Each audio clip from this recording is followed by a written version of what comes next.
Hey Crush, I'm trying to get the videos back up and running again now that we're on another extended little break. And I know some of you guys watch it. First, I like the new hairdo. Got a little desperate yesterday. Desperate times call for desperate measures. I couldn't stand my hair anymore. My parents, or not my parents, my kids helped me cut it. Jury's out on how it looks. Tomorrow's workout's pretty straightforward. It's a 20-minute EMOM, so it's a long one. You do one power clean, so no squatting, and a jerk, so shoulder to overhead, and then when you bring it down to the front rack, then you squat and do a full thruster. Just one of those every minute for 20 minutes. I would pick a pretty heavyish weight because it's only going to be the two squats. It's 20 reps of each. But if you go really light, obviously it's not going to be as good of a workout. If you go moderately heavy, it's going to be much more challenging. If you have a dumbbell or a kettlebell, you'll do single arm, hang, power clean, and jerk, and then a single arm thruster, but do both arms every minute. You'll do two thrusters, a little extra squatting, etc. But the reason there being is that it's going to probably be much lighter weight. You're probably going to have a 30 pound or a 40 pound. Heck, if it's really light, maybe you do two per side every minute to kind of get a better workout. If you have a barbell, load the barbell appropriately where it's fairly challenging. And then the challenge tomorrow, we're going to do some challenges this week, and that's going to lead into some announcements for later in the week. The challenge this week, or tomorrow, is take 3 minutes every hour for 8 hours, and in those 3 minutes, do as many burpees as you can. It's just 3 minutes. You have 57 minutes the rest of the hour to do whatever you want. Doesn't have to be the first 3 minutes in the hour. Doesn't have to be the last 3 minutes. If you want to get crazy and do 3 minutes at the end of 1 hour and have it lead right into the 3 minutes of the next hour, you can do that. But over 8 hours, 8 consecutive hours, you do 3 minutes, as many burpees as you can do, and that's your score, and that's our first challenge. 3 minutes, maybe you get, I don't know, 50 burpees, 40 burpees. You multiply that by 8, you're looking at, 300 or 400-ish burpees. But it's our first challenge. We're going to do a bunch of challenges this week. And speaking of challenges, one of the challenges we're going to do is going to be on Thursday. On Thursday, we're going to have a somewhat of like a crush baton passing virtual marathon running thing. We're going to start at 5 a.m. and every half hour, you can choose to do more than a half hour.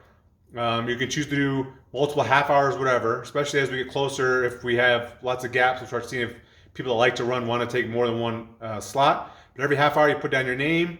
At that start time, you start running at, let's say you do 9 o'clock. At 9 o'clock, you start running, and you did the 9 to 9:30. At 9:30, you stop. You have some kind of GPS system, something to track your distance, how far you ran in that half hour.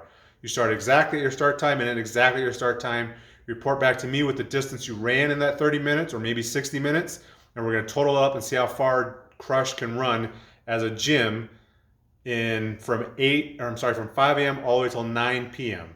So it goes from early in the morning till late-ish at night. Those running early in the morning will be running in the dark. Those running late at night would probably be running in the dark. And then the ones running in the middle of the day, Thursday is supposed to be really, really warm. You'll be running in some nice warm weather.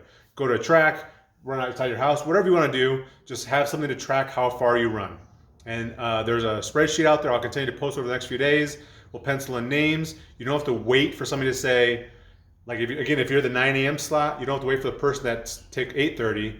When they're done at 9, you don't have to wait for them to signal you somehow, smoke signals or with electronic social media. You just start going at 9, and at 9:30 you stop. Maybe post on Instagram, how far you ran, etc. I got this idea for Mile High CrossFit. It was really cool to see everybody kind of post and how far they ran. They had a whole bunch of Instagram stories. I thought it was really cool. It was a great idea, and so I'm stealing it because stealing great ideas is the way things work, right? The other announcement, so that's Thursday this week, Thursday. The other announcements for all Zoom meetings. For the 6 a.m. Zoom meeting, I need at least 12 hours RSVP to make sure I have it, otherwise I'm going to cancel it. And for all others, for the noon and the 5 p.m., if nobody's RSVP'd within 2 hours, I'm going to cancel that meeting also. I definitely want to have them. I'd love to have them. I'd love to motivate you guys to help you keep working out as much as I possibly can. So I want to do them. So please RSVP. But also it's kind of either A, I might forget, or I think I have forgotten on a couple of them, or me not knowing if I have to do it is just kind of hard if I'm in the middle of something and say, I got to go do 5 p.m. Zoom, and then sit there for 2 minutes, nobody joins, and I leave. So please RSVP 2 hours in advance for noon, and 2 hours in advance for the 5 p.m., and 12 hours in advance, so 6 o'clock the night before for the 6 a.m. Those are 2 announcements. That is Tuesday's workout, Tuesday's video. I'm hoping we have like, actually, I'm pretty sure this will be the end of it pretty soon.